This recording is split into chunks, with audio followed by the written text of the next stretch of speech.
నమస్కారం అలగరి రవీంద్రనాథ్ గారు. నమస్తే అండి సిరి గారు. భర్త నుంచి వచ్చే మెయింటెనెన్స్ భారీ విషయంలో అనేక రకాల తీర్పునైతే రీసెంట్‌గా కోర్ట్ అయితే ఇవ్వడం జరిగింది. అందులో భాగంగానే చాలా ఎక్కువగా రీసెంట్‌గా జరిగిన విషయం ఏదైతే ఉందో, అంటే భర్త నుంచి వచ్చే భరణం ఏదైతే మెయింటెనెన్స్ ఉందో, భార్య చదువుకున్నప్పటికీ ఒక జాబ్ చేయకుండా ఇంట్లో కూర్చుంటే వస్తుందా రాదా అన్న దాని గురించి ఒక ల్యాండ్ మార్క్ జడ్జ్‌మెంట్ అయితే ఇవ్వడం జరిగింది.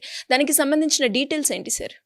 ఒరిస్సా ఉన్నటువంటి హైకోర్టు జస్టిస్ గౌరీశంకర్ గారి నేతృత్వంలో ఒక ల్యాండ్ మార్క్ జడ్జిమెంట్ అయితే ఇవ్వడం జరిగింది. ముఖ్యంగా ఈ మెయింటెనెన్స్ సంబంధించి.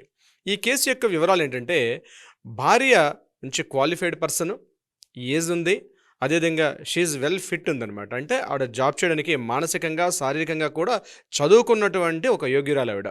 అయితే కేవలం భర్త మెయింటెనెన్స్ విషయం మీద ఆవిడ జాబ్కి వెళ్లకుండా, ఆవిడ ఏమీ కాకుండా కేవలం నాకు మెయింటెనెన్స్ కావాలి, మెయింటెనెన్స్ కోసం అని చెప్పి ఆవిడ ఆల్రెడీ చేస్తున్న జాబ్ను కూడా రిజైన్ చేసేసి ఇంట్లో కూర్చుంది. నాకు మెయింటెనెన్స్ ఇస్తే తప్ప నేను ముందుకు వెళ్ళలేను, నా లైఫ్ని డీల్ చేయలేనని చెప్పి ఆవిడ ఆబ్జెక్షన్ పెట్టడం జరిగింది. దీనికి సంబంధించి భర్త ఎవరైతే హస్బెండ్ ఉన్నాడో అతను కోర్టును ఆశ్రయించి, ఆమె ఆల్రెడీ క్వాలిఫైడ్, అన్ని రకాలుగా ఆవిడ ఫిట్మెంట్ ఉంది, అయినప్పటికీ కూడా ఆవిడ జాబ్ చేయకుండా కేవలం అంటే నన్ను వద్దంటుంది, బట్ నా మెయింటెనెన్స్ కావాలని చెప్పి నన్ను అనేక రకాలుగా ఇబ్బంది పెడుతుందని చెప్పి అతను హైకోర్టును ఆశ్రయించడం జరిగింది. సో ఫ్యామిలీ కోర్టు ఇచ్చిన తీర్పుని ఆయన ఛాలెంజ్ చేస్తూ హైకోర్టుకి వెళ్ళిన తర్వాత హైకోర్టు దీని మీద ఒక ల్యాండ్ మార్క్ జడ్జిమెంట్ అయితే ఇవ్వడం జరిగింది. ఆ జడ్జిమెంట్ ఏంటంటే, ఒకవేళ మహిళ అంటే భార్య అటువంటి సందర్భంలో అంటే పూర్తిగా క్వాలిఫైడ్ ఎడ్యుకేషన్ అయ్యి మానసికంగా శారీరకంగా పూర్తిగా ఉన్నప్పుడు జాబ్ చేయాలి తప్ప మెయింటెనెన్స్ మీద ఆధారపడి ఉండకూడదు అని చెప్పి ఒక ల్యాండ్ మార్క్ జడ్జిమెంట్ అయితే ఇవ్వడం జరిగింది.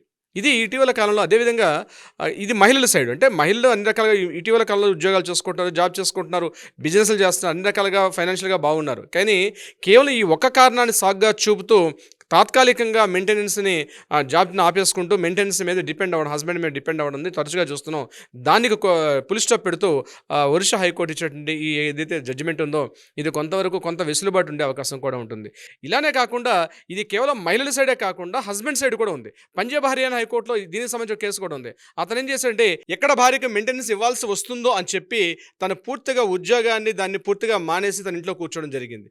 నాకు ఎటువంటి ఆధారం లేదు కాబట్టి నేను నా భార్యకి మెయింటెనెన్స్ ఇవ్వలేని పరిస్థితి వస్తుంది, నేను మెయింటెనెన్స్ ఇవ్వలేను అని చెప్పి ఆ సందర్భంలో అతను కోర్టుకు పెట్టుకున్నప్పుడు ఆ విషయంలో కూడా కోర్టు ఒక ల్యాండ్ మార్క్ జడ్జిమెంట్ ఇచ్చారు. అదేం చెప్పారంటే, నువ్వు ఏమైనా చెయ్యు, అంటే ఇంకా పచ్చిగా చెప్పాలంటే అడుక్కు తినేనా, నువ్వు ఏదైనా చెయ్యు, నీ భార్య పిల్లల్ని పోషించాల్సినటువంటి ఆ నైతిక హక్కు నీకుంది, అందుకే పెళ్లి చేసుకున్నావు కాబట్టి భార్యని పిల్లల్ని ఏదో రకంగా, అంటే ఎంత మొత్తం అంది ఇర్రెస్పెక్టివ్ నీ యొక్క ఇన్కమ్ ఆదాయాన్ని బట్టి ఉంటుంది, కానీ కనీసం భార్య పిల్లల్ని పోషించుకోవాల్సిన బాధ్యత తన భర్త మీద ఉంది కాబట్టి నువ్వు ఏమైనా చెయ్యు.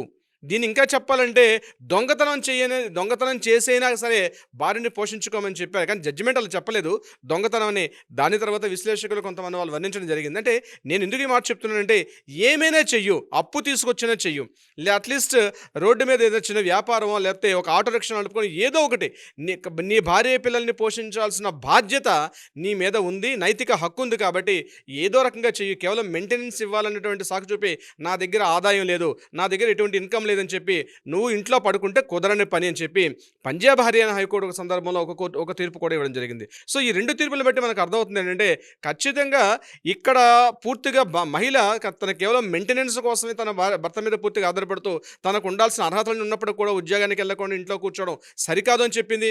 అదేవిధంగా భర్త కూడా తనకి ఏదో రకంగా, అంటే తన భార్య పిల్లల్ని పోషించుకోవాల్సిన నైతిక హక్కు ఉంది కాబట్టి తను ఏం చేసైనా మెయింటెనెన్స్ ఇవ్వాల్సిన పరిస్థితి ఉంది. ఎటువంటి సందర్భాల్లో ఆ భార్య సరైన యోగ్యత లేని పక్షంలో, ఆ భార్య ఉద్యోగం చేసుకున్న స్థాయిలో లేనప్పుడు తప్పనిసరిగా భార్య పిల్లల్ని పోషించుకోవాల్సిన అవసరం ఉందని చెప్పి పంజాబ్ హర్యానా హైకోర్టు కూడా తీర్పడం జరిగింది. ఇక్కడ ఈ రెండు తీర్పుల వల్ల మనకు అర్థమవుతుంది ఏంటంటే, తప్పనిసరిగా పెళ్లి అంటే వైవాహిక వ్యవస్థ వచ్చిన తర్వాత భర్త భార్యను పోషించాల్సిన బాధ్యత ఉంది. కానీ భార్య ఒక యోగ్యురాలు లేనప్పుడు తప్పనిసరిగా ఆ మెయింటెనెన్స్ విషయం మీద డిస్కషన్ చేసే అవకాశం ఉంటుంది. అయితే ఇక్కడ మరలా ఇంపార్టెంట్ ఇంకో విషయం కూడా, మరొక తీర్పు కూడా ఉంది, మీకు నేను చెప్తాను. ఫర్ ఎగ్జాంపుల్, భర్త యొక్క ఆదాయం నెల వచ్చేసరికల్లా ₹1,00,000 ఉందనుకుందాం. ఇక్కడ తన భార్య పిల్లల విషయంలో మాత్రం తను చాలా ఇబ్బందులు పడుతూ అద్దెలలో ఉంటూ, అంటే అద్దెలని క్వశ్చన్ కాదు చెప్తున్నాను, చాలా అత్యంత సాధారణ జీవితాన్ని గడుపుతూ అత్యంత లేఖగా నా దగ్గర ₹1,00,000 జీతం ఉంది కాబట్టి నా ఖర్చులను చూపించేసి నేను కేవలం ఒక ₹5,000 ఇస్తాను, ఒక ₹4,000 ఇస్తాను, ఒక ₹3,000 ఇస్తాను, నాకు ఇన్ని ఖర్చులు ఉన్నాయి, ఇన్ని ఈఎంఐస్ కట్టాలి, నాకు అంత బడ్డెన్ ఉంది కాబట్టి అని చెప్పి ఆ భార్య పిల్లలకి సరైన కనీస ఆహారం లేకపోతే దుస్తులు, వసతి లాంటి సౌకర్యాలు కల్పించకుండా ఏదో నామమాత్రంగా ఉన్నటువంటి ఖర్చులు ఇస్తే మాత్రం కుదరని పని.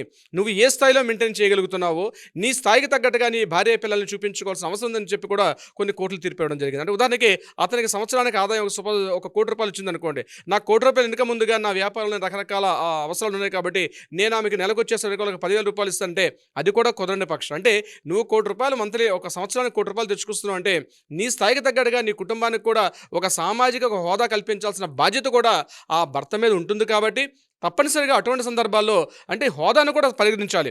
అంటే నువ్వు సంపాదించుకుంటున్నాను కాబట్టి నాకు ఖర్చులున్నాయి కాబట్టి నా భార్య పిల్లలకి దుస్తులకు గానీ, వసతికి గానీ, భోజనానికి గానీ లేకుండా ఏదో నామినల్ చార్జెస్ ఇస్తాను అని చెప్తే అట్లాంటి సందర్భాల్లో కుదరదని చెప్పి కూడా కొన్ని సందర్భాల్లో కోర్టులో తీర్పులు ఇవ్వడం కూడా జరుగుతుంది. అంటే ఇక్కడ మెయింటెనెన్స్ అన్నది కొన్ని విషయాల్లో గుదిబండగా మారుతుంది కొన్ని భర్తల విషయంలో. దీని మీద ఇటీవల కొన్ని కేసులు కూడా మనం చూస్తున్నాం. కొంతమంది ఆత్మహత్యలు చేసుకునే ప్రయత్నానికి కూడా వెళ్తున్నారు భార్యలు. అంటే నాట్ ఓన్లీ మెయింటెనెన్స్ ఒకటే కాదు, కోర్టుల చుట్టూ తిరగడం, దీని మీద భార్య 490 కేసు పెట్టడం, దీని మీద కోర్టుల చుట్టూ తిరుగుతూ ఒక మానసిక క్షోభను అనుభవిస్తూ ఇటీవల కొన్ని కేసులు కూడా మనం చూసాం.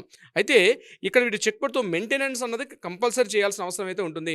మనోవర్త అంటారు, భరణం అంటారు, ఏదైనప్పటికీ కూడా భార్యకి భర్త చెల్లించాల్సినటువంటి మెయింటెనెన్స్ ఏదైతే ఉందో అది తప్పనిసరిగా ఒక సామాజిక న్యాయ సూత్రాలకి ఆధారపడి ఉంది కాబట్టి భార్యను పోషించుకొని, పిల్లల్ని చదివించుకోవాల్సిన బాధ్యత ఆ భర్త మీద ఉంటుంది అని మనకి సామాజికవేత్తలు కూడా చెప్పడం జరుగుతుంది. దీనికి సంబంధించి అనేక రకాలైన జడ్జిమెంట్స్ కూడా ఇటీవల కాలంలో ఒక్కొక్క కోర్టు నుంచి కూడా వస్తున్నాయి. దీనికి నేను ఇప్పుడు చెప్పినట్టుగా పంజాబ్ హర్యానా హైకోర్టు, మన ఒడిషా కోర్టు, అదేవిధంగా ఆంధ్రప్రదేశ్ హైకోర్టులో కూడా కొన్ని తీర్పులు కూడా రావడం జరిగింది. సిరి గారు సార్, మరి ఎవరికైనా కూడా ఇంకా ఇలాంటి మెయింటెనెన్స్ విషయంలో డౌట్స్ ఉన్నప్పటికీ వాళ్ళు మీ ద్వారా అంటే లీగల్ పరంగా వెళ్ళాలి అనుకున్నప్పుడు మీ గైడెన్స్ కావాలి అంటే ఏ విధంగా మిమ్మల్ని అప్రోచ్ అయ్యే ఛాన్స్ ఉందంటారు? తప్పనిసరిగా సిరి గారు దీనికి సంబంధించి కింద స్క్రోల్ అవుతున్న నెంబర్ని కాంటాక్ట్ చేయగలిగితే లేదా వాట్సాప్ చేయగలిగితే మన లీగల్ టీం వాళ్ళకి అప్రోచ్ అవుతారు, సలహా సంప్రదింపులు ఇచ్చే ప్రయత్నం చేస్తారు. అదీ కాకుండా ఏదైనా న్యాయపరంగా పరిష్కారం కావాలంటే కూడా ఆ దిశగా కూడా ప్రయత్నం చేస్తారు మన లీగల్ టీం మొత్తం కూడా. సిరి గారు thank you sir, thank you so much. Thank you so much అండి.